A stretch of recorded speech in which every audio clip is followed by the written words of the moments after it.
Whether it's old money or new money, we pay attention to those who are wealthy. The plots of TV shows that give us a glimpse into the world of the super rich are fascinating. So today, we'll be immersed in the enthralling world of the Hamptons, where history and wealth collide. Follow us as we trace the path from old money to ultra-rich elegance in the Hamptons. So hit that like button and immerse yourself in the allure of this timeless haven. Join us on an exciting video as we explore the wonderful lives of the elite.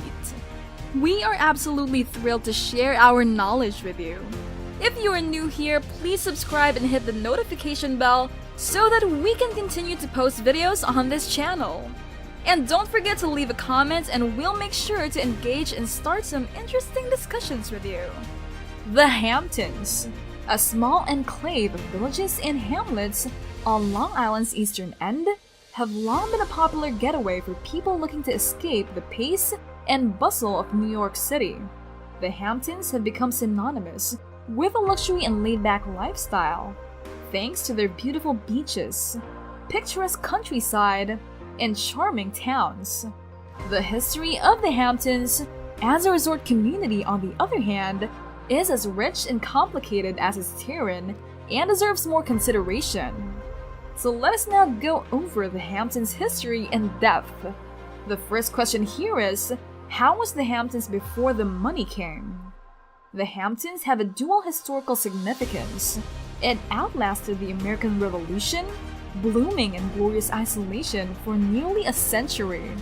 Anglo settlers and native tribes coexisted uncomfortably in the early days, with people like Lion Gardiner claiming dominance in building varied groups that formed the region's identity. From the vibrant wharves of Sag Harbor to the peaceful pastures of East Hampton, each hamlet saw history's unfolding drama. The American Revolution changed the once pleasant hideaway into a haven for refugees fleeing the chaos of war. However, the erection of the Montauk Lighthouse in 1796 signaled the beginning of a new chapter. In 1871, the loss of the whaling industry at Sag Harbor signified the end of an era. The establishment of the Maidstone Club in 1891 and the Long Island Railroad in 1895 heralded the start of a new era. Yet, intrigue simmered.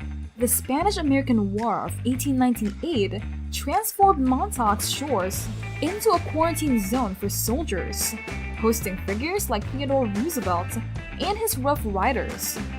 The vision of Montauk as the Miami Beach of the North encouraged development, which was eventually stifled by the Great Depression. Nature's wrath manifested in the catastrophic hurricane of 1938, which left a path of destruction. Among these victories and setbacks, a vivid tapestry of artistic expression began to emerge. Let us now discuss how this occurred. In the 1950s and 1960s, the Hamptons emerged as a true home base for like-minded artists who stretched their avant-garde endeavors beyond their metropolitan houses. For these New York creative heavyweights, the Hamptons provided a respite from the city's never-ending demands. Thus, a thriving artistic community took root in the Hamptons. As the Hamptons' artistic vibrancy developed, so did its cultural impact, transforming it into a nexus where history, money, and creativity would begin to meet, increasing its significance in the American narrative.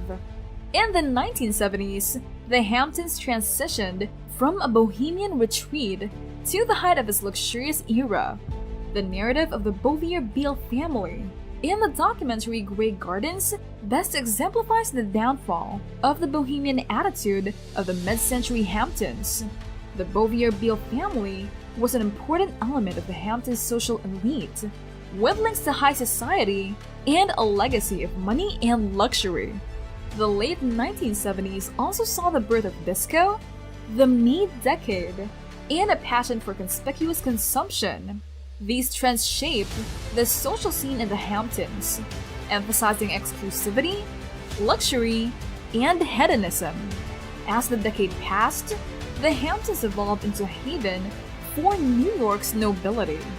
In the 1980s, the Hamptons experienced an increase in affluence and extravagance, developing as the main summer retreat for New York City's prosperous elite.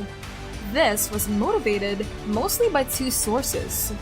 First, the so-called Reagan era, named after President Ronald Reagan, generated a legion of nouveau riche. Second, the arrival of illustrious celebrities such as director Steven Spielberg, Time Warner chairman Steve Ross, actors Kim Basinger and Alec Baldwin, comedian Jerry Seinfeld, and designer Calvin Klein, who built opulent homes in the area, earned the Hamptons the moniker Hollywood East. Because of these, the time period saw an increase in fancy clothing and showy shows of wealth, establishing the Hamptons as a sanctuary for individuals seeking the limelight. Philanthropic events, such as Donna Karan's annual Super Saturday charity event, also drew a glittering guest list of celebrities, models, and socialites in the area.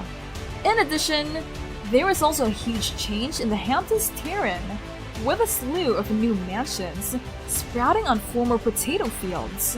The main streets have also changed, with gourmet food shops and upmarket retailers replacing traditional storefronts. The popularity and population of the Hamptons grew with each passing year. In the 1990s, the Hamptons experienced a resurgence of nostalgic yearning for its simpler origins, prompting a return to the area's inherent beauty and rustic charm. This newfound adoration lured playwrights like Edward Albee, artists like Ross Bleckner, and others who sought sanctuary in the picturesque countryside. The emergence of farm-to-table cuisine like Nick and Tony's in the living room rose to fame due to their commitment to using fresh products. There was also a restoration of countless historic structures like Sag Harbor Whaling and Historical Museum, which allowed visitors to immerse themselves in the region's rich maritime history, and the renovation of Guildhall in East Hampton, which provided a venue for artists, writers, and performers to engage with the community. Before we go any further, don't forget to hit the subscribe button so that you won't miss out on any of our uploads. Now, let's get back to the video. In the 21st century, the Hamptons saw the entry of an unprecedented influx of ultra-affluent inhabitants. Drawn by the appeal of luxury, a lot of entrepreneurs, hedge fund tycoons like Bill Ackman, and international oligarchs like Roman Abramovich flocked to the coastal haven. This inflow of affluence showed itself in the development of increasingly lavish mansions and estates that dot the landscape of the Hamptons. The decade also witnessed the growth of elite events and galas, such as the annual Watermill Center Benefit and the Parish Art Museum's Midsummer Party, which drew high-profile participants from the art, fashion, and entertainment industries. Also, luxury boutiques like Hermes and Ralph Lauren have further changed the region's once quaint main avenues into a high-end shopping paradise. However, the dread of the COVID-19 pandemic in the 2020s cast a dark shadow across the Hamptons. In pursuit of respite from the city's tumult, affluent New Yorkers withdrew to their summer homes, fueling an unprecedented demand for high-end real estate and putting a considerable pressure on local businesses and resources.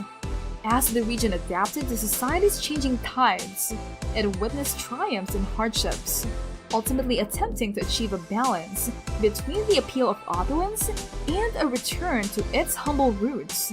Indeed, the Hamptons tale exemplifies the ever-changing character of human society, a complex mosaic of goals, obstacles, and the continuous struggle for harmony between the old and the new. And it serves as a tapestry of culture, money, and luxury throughout the years.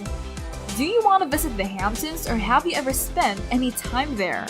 Share your story with us in the comments below.